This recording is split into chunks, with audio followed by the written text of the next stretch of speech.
First of all, I want to say a massive thank you to the London Club for having us today. 2 amazing championship golf courses.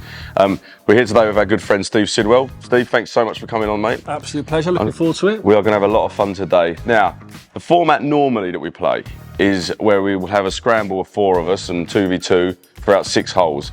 However, today, due to unforeseen circumstances, there's only 3 of us. But don't let that deter you. We've got a great game that we're going to play. So, we're going to play a game of skins, 9 holes. We're going to play for golf balls. So 1 ball a hole, and depending on how it's going, we might up or down the bet a little bit. Nearest the pins on par 3s wins you a ball. Any birdies wins you a ball. Now, birdies might be a bit tough out there today because it is blowing an absolute hoolie. But look, the key here, we're going to have some fun. We're going to have a little good chat, Steve, and get everyone to know you a little bit more and sort of dig out some funny stories from your career and beyond. And generally, just enjoy ourselves. So, look, thanks for coming, and off we go. Let's go out there and see if we can keep our hats on. Let's do it. The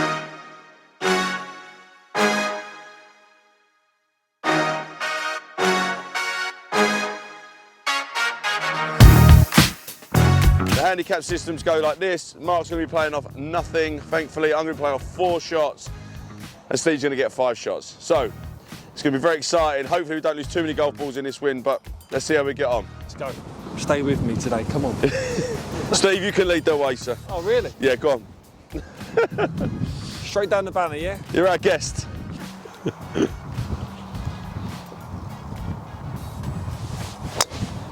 Or just go way right. Or go right, that's all right. That's fine.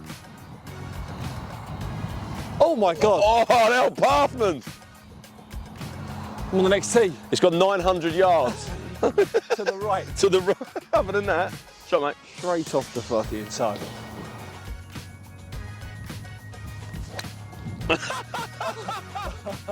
Sit! Anybody seen them 2, please? Ah, he's a player, this one, though. Look, that's why he don't get any shots. Just there with a little baby face. That's why he don't get any shots. Right, let's go and hit this again. Laying up, yeah. No, I'm out. I'm gonna pick up. 100. So I need a half. I need you 2 to halve it now.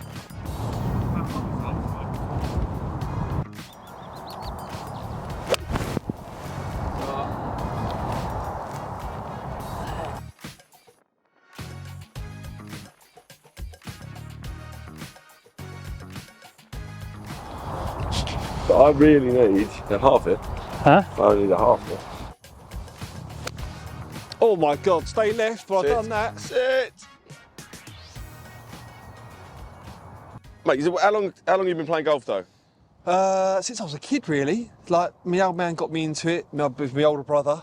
So I've been playing, like, early teens. So you played you played golf while you were playing a lot or not? Not really, to be fair. No? Not really. On and off. Yeah. On and off. Didn't start getting into it seriously, probably to the later end of my career. Okay. But every club that I was at had a good golfing school. So I'd go out, yeah. like every pre-season, like obviously every gaffer, they made sure there was a golf course wherever you okay. like La Manga, Portugal, Spain. So it was always there if you wanted it. Everyone was there, yeah, and everyone would jump on it, and it was always fun. It was never really like serious until the back end of my career, and I was like, no, I want to. It's obsessive, right? I love it. Yeah, I've always found whenever you play with people, especially sports people, they get like there's a competitive edge anyway, right? There is, yeah. But in the fun, but because the golf's so hard, yeah, the competitive edge takes over, so you become obsessive, right? I think, like, even on the greens, like we'll see today, I'll be lining like 20-foot putts up. I'm thinking I should be sinking. Yes. When really the percentages are, I've got no chance. No one's going to do it. That's life, right? But that's golf, and that's the sport. I think for me, like getting out and being hanging around with your mates and stuff, there's always that level of like want to win though, right? It's not as much fun as it is. Yeah. There's like. Yeah. There's nothing more disappointing than a bad round of golf. When you're playing pairs against someone, it's like, listen, make sure we take this home, right? We don't want to be losing it today. Exactly. So on that note, mate, I need you to half this so I can continue it. Yeah. All right. Thank you. Cheers, mate. Oh, fuck off. Did you get that one? One fat, one thin.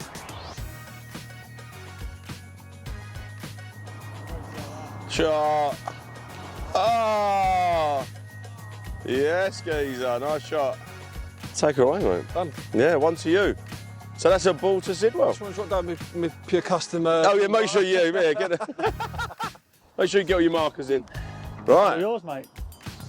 First skin. Was that a par as well? Cheeky little nudging. Is it? I didn't No, I see don't it. care. I don't know to care. Mate, he's actually done me. Really fancied that as well. It's a little low stinger one out there. It's just to make me feel good. No! That's golf. We were saying about the competition just now. It's like, That is yeah, I'm golf. really happy feeling. Catch it!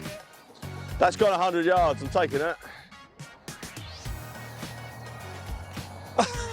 This happened last time, didn't it? I have nutted that. Straight down. Oh, there it is. A blow wind, blow! Big dog. Oh. Mate, that's gone miles. Shot, mate. Oh, slapped. Nice shot, guys. So, Steve, where did it all start, football-wise? Where was your first club? So, like Sunday League, I was 5 or 6. Literally kicking the ball then literally with my older brother in the garden. I was one being thrown in the goal really. Yeah. The ball was absolutely pummeled at me. I know, I'm And witnessing that. And it started getting serious when I was 9, when I got scattered for Arsenal. Oh, Arsenal, So wow. yeah, so I started at Arsenal, and then I went all the way through schoolboy, YTS, pro. All at Arsenal. All at Arsenal, yeah, all there. So I was there from like when Wenger took over. See the change of, obviously now it's the normal now. It's S&C and all the diet, the nutrition.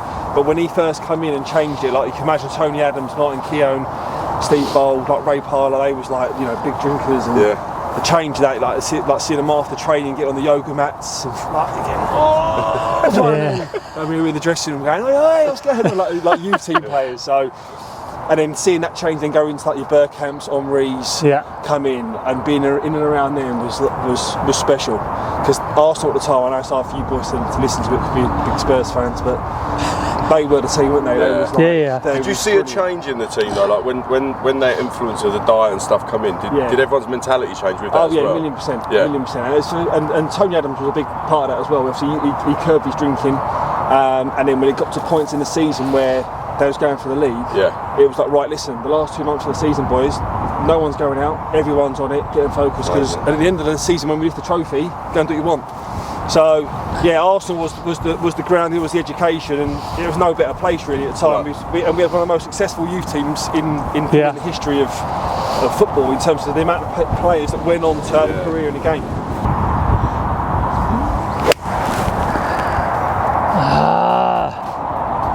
Get up.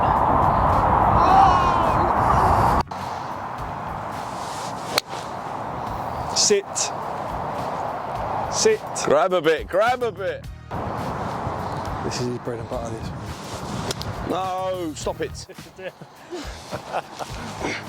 I just said this is your bread and butter. Mate, it really is my bread and butter. Unfortunately, I've eaten breakfast already. Ah! You idiot. No, pony. Get in. Yeah. Oh, the line was there, you. What's that, 5? Yes. Take it away. He's not here. Oh, fuck off. Fuck That's me. the half, yeah? So 2 skins onto the net. Yep.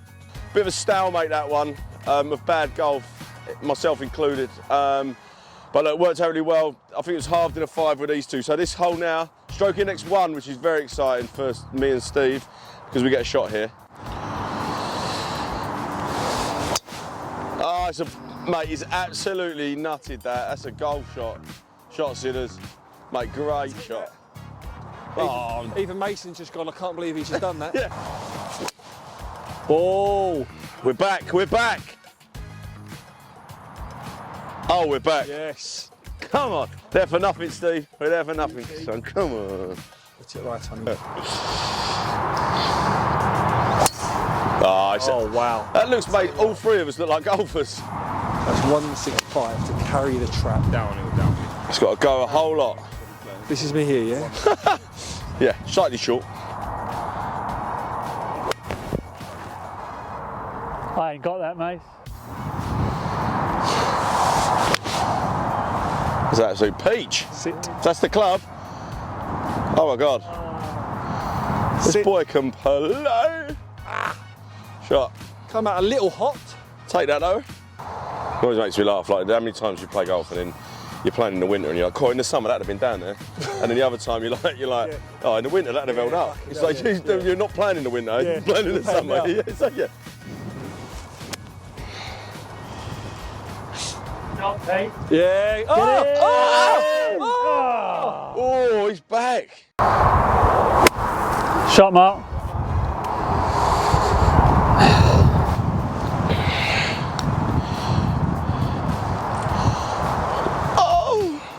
Mate. Took a little hop, skip and a jump around here. All right.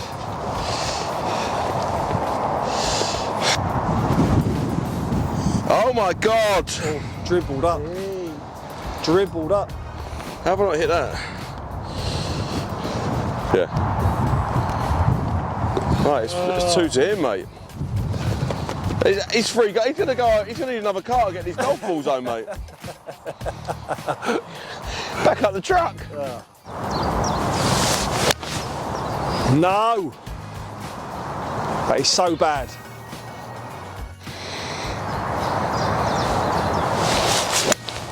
Oh, strike. Oh, look good. Bullet. It was on the bullet train. That Look good. was lovely. The bullet train. Oh yeah. Yeah, that's going to come round. Oh. He's gone. Oh, we doubled. If that's off, then we double the bits. Right.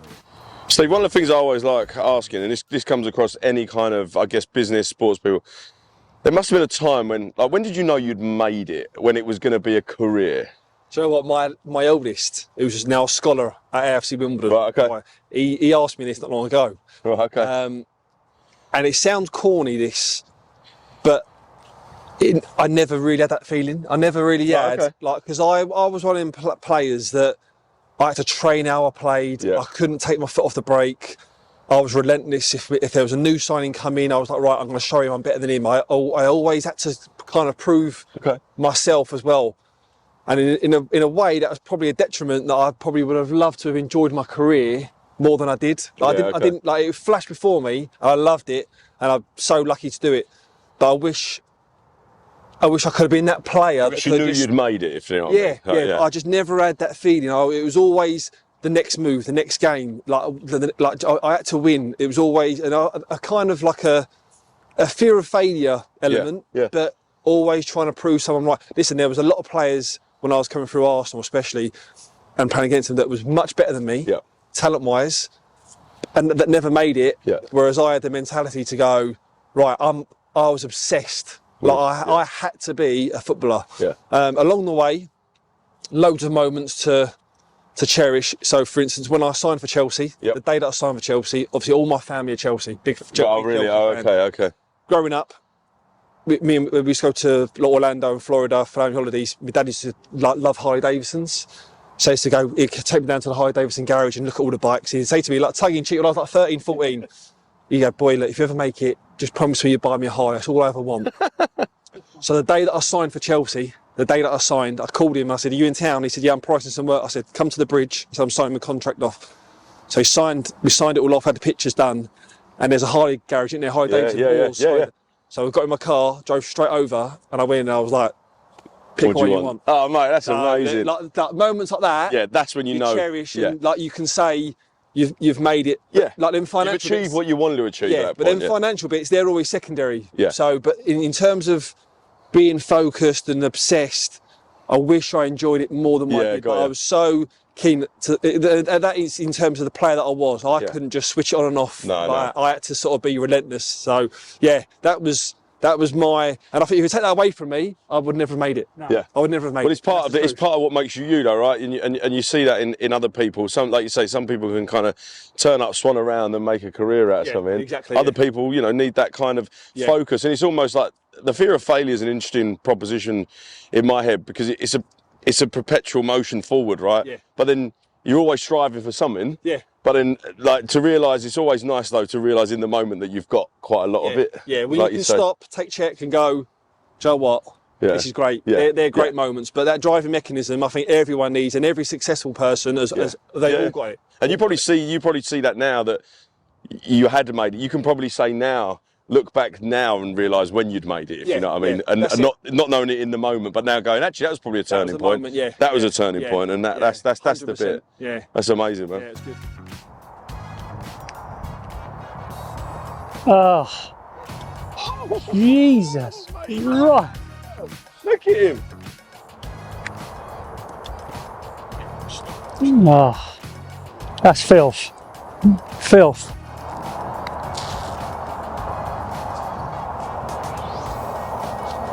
That's it. It's the half.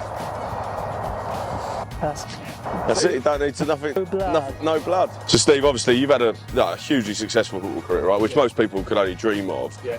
You know, when you look back at a career, what were your top 5 highlights for you? Because obviously you won stuff. Yeah. You know, you've had moments in individual games. Like what do you smile at night when you're having your cup of tea? I think ultimately one of them is just playing in the Premier League. Yeah. Like for sustaining that career in the Premier League for as long as I did. Yeah. Because it's the best league in the world, and you can tell it by the players that come in. Yeah, it's mad, right? And the standard. So to maintain it and be there has been great. I mean, winning trophies wise has been probably a little bit sparse. I mean, we still got the record with Reading, and we had a great team at Reading when we got promoted from the Championship to the Premier League. 106 points. I'll tell you what, Burnley got a chance of beating that. 106 points was it? With 106 points. We lost 2 games. We lost the first game of the season. Wow. And then we won a 36 game unbeaten run. Seriously? Yeah. That's insane.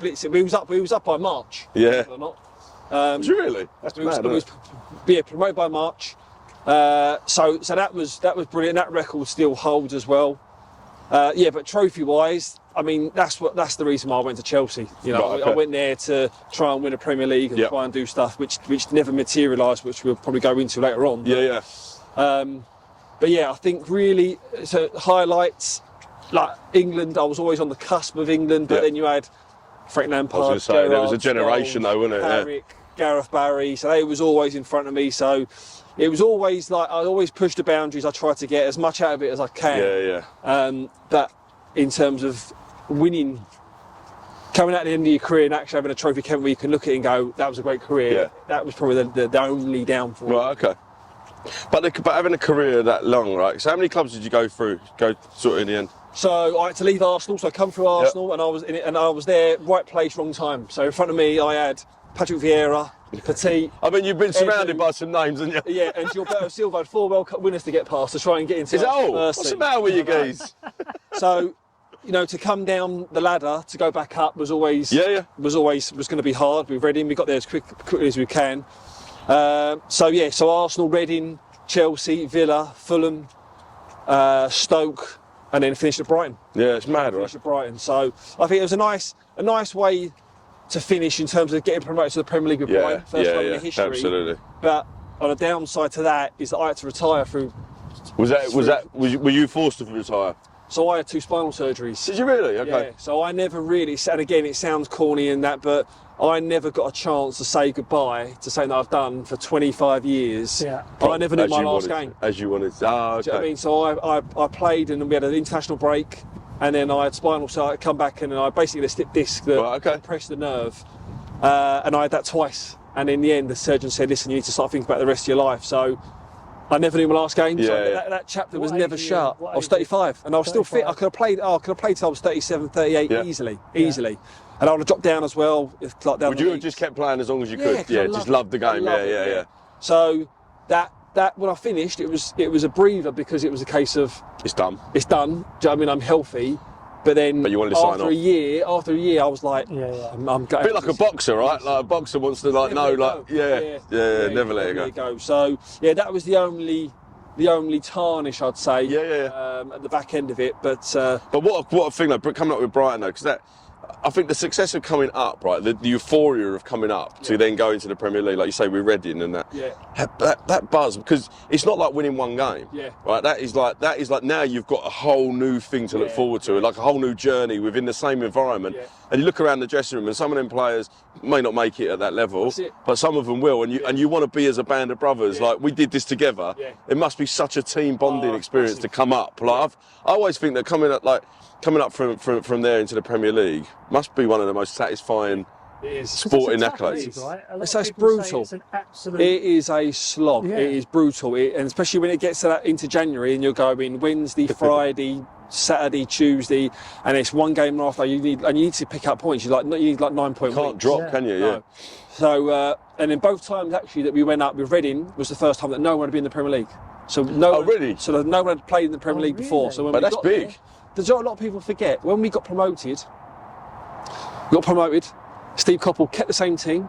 Yeah. We added 1 or 2. Yeah. Right. And we finished 7th in the Premier League the season after. Amazing, what an achievement that is. And then, so it was like a buzz. I mean, it was like. But that must be that's what we were saying before though about momentum and team bonding. Like you were saying when you were at the Arsenal academies and with that youth team, you knew you like. I think when you start feeling unbeatable, you become unbeatable a little bit, right? And we had that with Brighton as well. So when we did it with Brighton at the end of my career, none of them had been in the Premier League. Right, and there were so many similarities in that season where they're like, we need to win, and I'm like, listen, boys, I've done this. And there were so many parallels with this and Reading. I said, we're up. Yeah, we're doing this. We're still going to do it. Yeah, but you've got to do it. And when you do it, and you see their faces that have not been there before, you go, that's nice. That's a nice feeling, mate. As well. That is amazing. What an amazing feeling. He's top man, Tony Bloom, and how it's run as well. And you can see why they're being successful now. Yeah. It's no.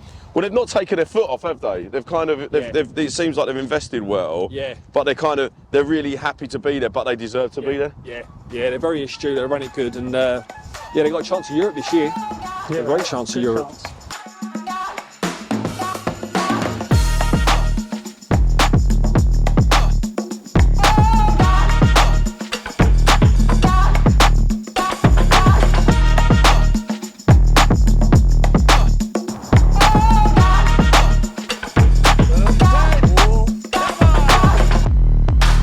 Two skins to me there, or 2 balls to me, with an unbelievable par. Don't say so myself.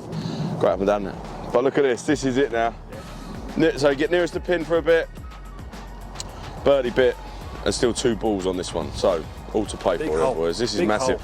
Little bit of wind, nice weather.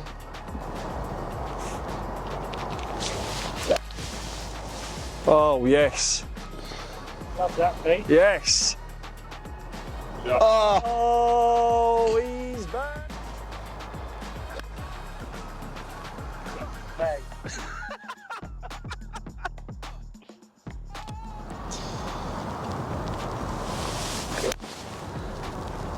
Such a nice swing, guys. 1 bit to Pete. Right. You got a 2 putt it though.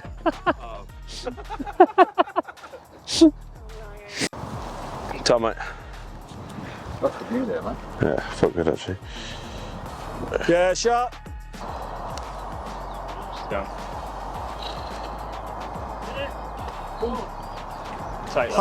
Playing so bad. Huh? Mate, I'm a bit nervous about his 2 putts, to be brutally honest. I don't know what it is today. I've got no bearings of distance or anything. Like, everything feels wrong. Watch this go straight in the water. Dribble this in. Oh my god. Oh my god. How's that not gone that? Yours went that. I thought mine was going to come in that way, yeah. Well, it did look. It looks that way, doesn't it? The fucking pin. Brilliant. I'll Yeah. go if you want me to. It's up to you. Guys, I'm a bit nervous. I can't breathe. Honestly, I've got like a weird. Got the old rigor mortis setting in.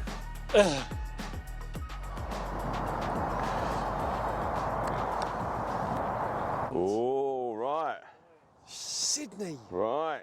I free putted on the last fucking. Mark, this could be a massive swing here.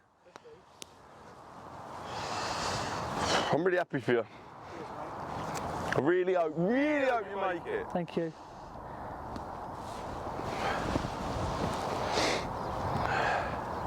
shoved. Right, this is massive now. Such a shove. Things just got real.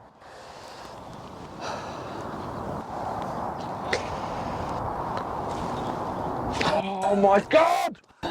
Right, No! couple of bits. And then 4 on the next. Might give you 2 back. I don't even win the nearest the pin. That means 4 on the next, doesn't it? As we go down the 9th, it's actually going to be our final hole. 1, because the golf quality is amazing. 2, the weather's coming in, and then we've got to have a good chat in the clubhouse after. But Mark, what's the current situation? So current situation on skins, Pete's on 2, I'm on 4, Steve's on 7, but this hole, because we halved the last, there's 4 skins up for grabs. So all to play for, but these 2 get shots. Like that low stinger.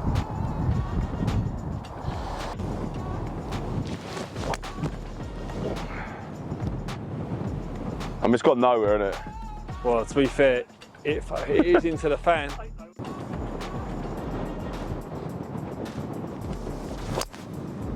On Mason. Oh, a play for?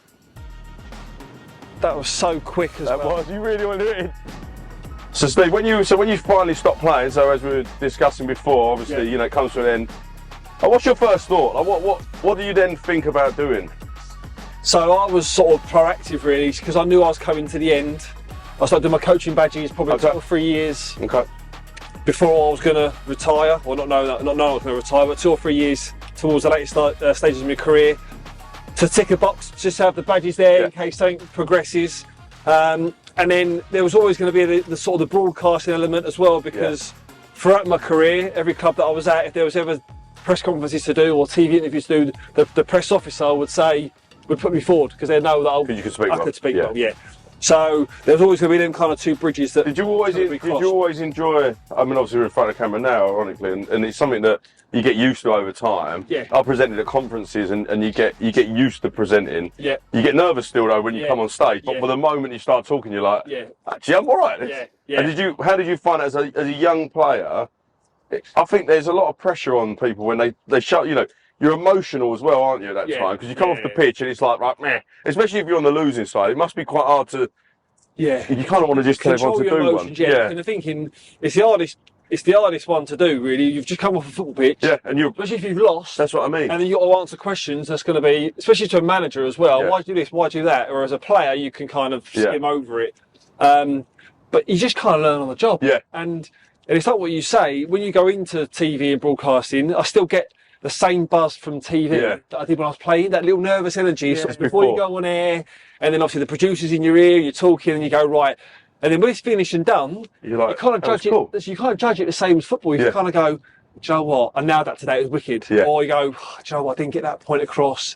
So you judge it the kind of same way as you've played. It's a performance for you, though, right? Like at the end of the day, and you've got a competitive streak. And like we play loads of golf together, right? And whatever. And it is, you know, we all want to win, like as we say, and you always want to kind of compete and have a competitive element. Yeah. But in the end, you are competing with yourself at golf as well, right? Because it's up to you to do it. But when you start recanting at football, or when you start recanting at presenting, it must be the same, right? It's just you just want to be the best you can be, right? And you know, like you say, the relentlessness must come out in wanting to be perfect at everything. But then you've got to have a respect around it. It's not about your ego. No. I mean, you're around the table, whether it's going to be with Rio Ferdinand or Crouchy or Joe Cole, that we all work with BT, that if they're talking, let them talk. And if you're going to overpower them, or if you're going to chip in, it's got to be worth. So don't just chip in just for the sake of just getting a bit of airtime. Yeah. So it's knowing to pick and choose your battles as well. Yeah. And sometimes you've got to swallow a little bit. Or go into that trap. Go! Go.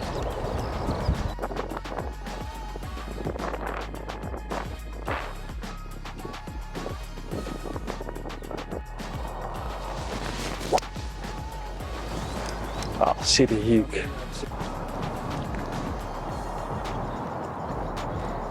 Oh, what a shot.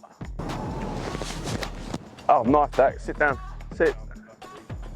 Oh, fuck's sake.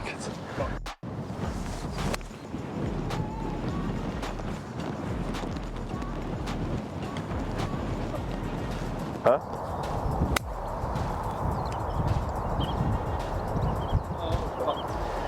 Go. Roll. Man, that was almost all right. I need to hold this for a 6. Okay. Oh God. You take that away. What an absolute whimper.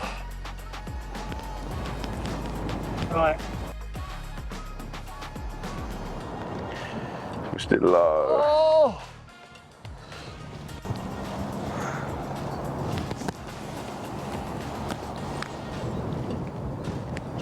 Oh my God!